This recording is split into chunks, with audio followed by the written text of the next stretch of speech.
Hi team. I want to use this opportunity to, one, do a lot of open communication. I think that's very important to do. And we need to do this, one, so you understand that we're fighting this COVID-19 crisis, one, to protect our personnel here on base, to protect the host nation and the people of Djibouti, and also to ensure that we can meet mission. That is still a piece of what we're doing. And lastly, it's to maintain a safe environment here on the installation. So I want to thank everybody for what they've already done.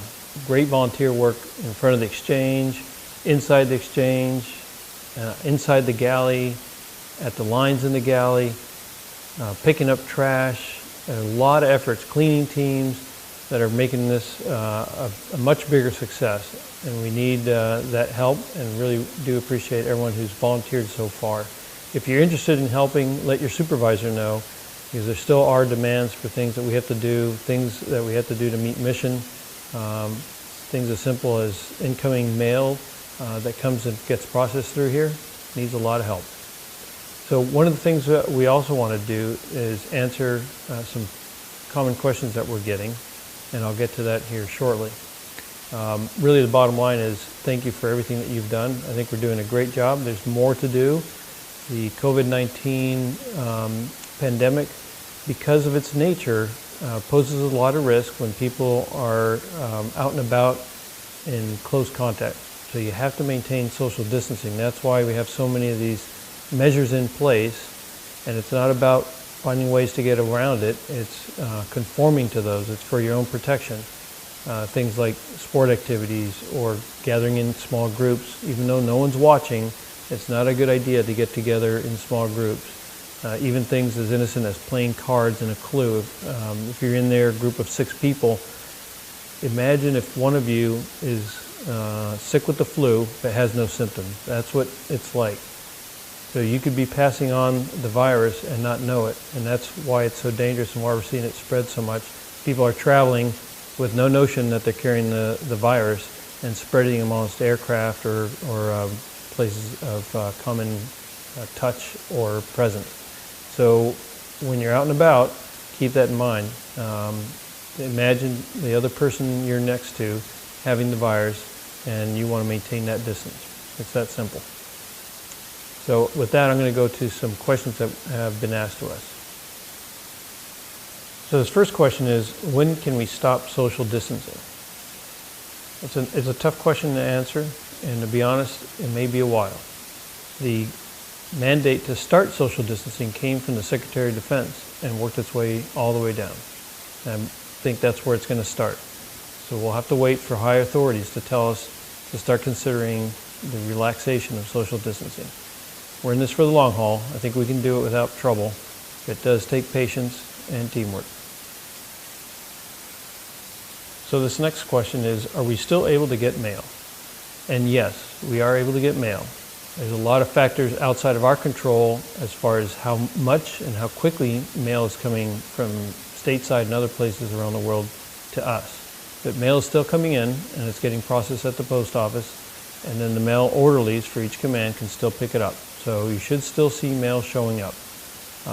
The front office or the lobby is not open for the general public. Right now we're only allowing people to come in that have to mail things home because they're on the short list, and they've been notified. So that short or small group is already using the front office, and then we'll put word out to when the lobby is open for the general public.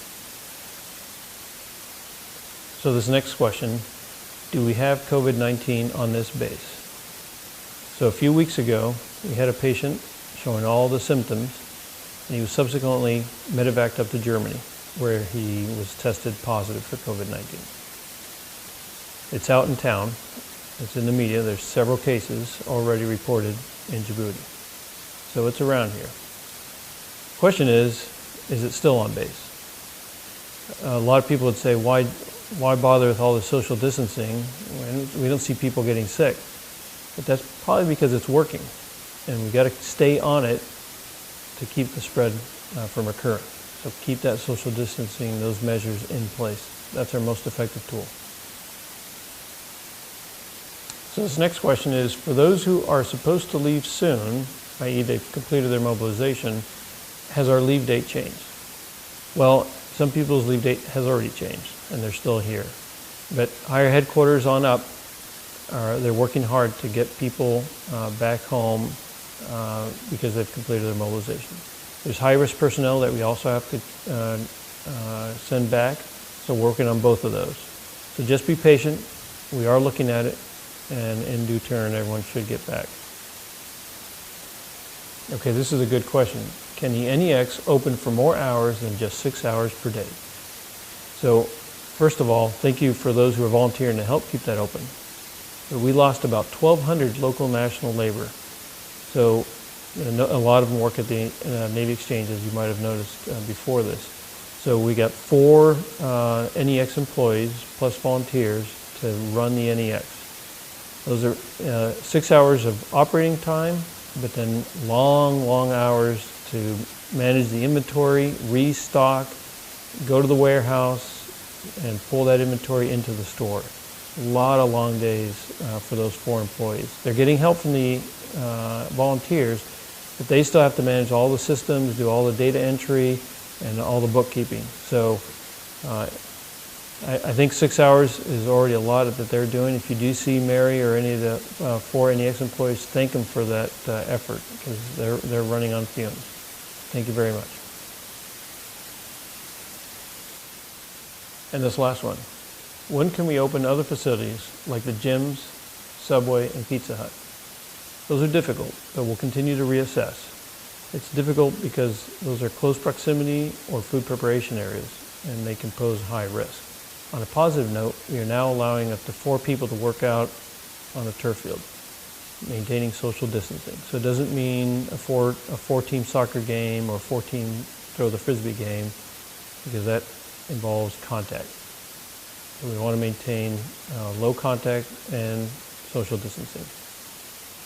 And on that note, I just want to thank everybody for everything that you're doing, the patience, the flexibility, the contributions, the questions, just the level of awareness and working together to get over this crisis.